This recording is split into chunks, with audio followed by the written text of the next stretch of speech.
नाशिकच्या उमराणा येथील एनसीसीएफ खरेदी केंद्रावर मध्य प्रदेशातून 20 ते 25 ट्रक हलक्या प्रतीची कांदा खाली होत असल्याचा आरोप करण्यात आलेला आहे। कांदा उत्पादक शेतकऱ्यांनी ट्रक अडवून धरला।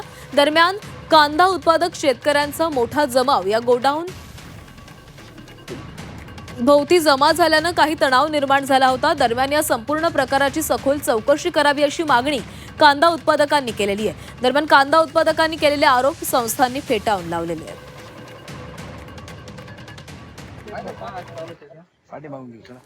मागे फेडरेशन वगैरे होते आणि त्यांनी वाखारला जे काम दिले महामंडळ ते आमचा जो माल खरेदी करत होते तेव्हा एकदम म्हणजे ते निकष पूर्ण लावत होती की 35 mm पाहिजे 50 mm पाहिजे। आज जर बघितला ते गुरं सुद्धा हा कांदा खाणार नाही इतका थर्ड क्लास क्वालिटीचा कांदा आज इथे लोडिंग होते म्हणजे पॅकिंग स्टोरेज होते।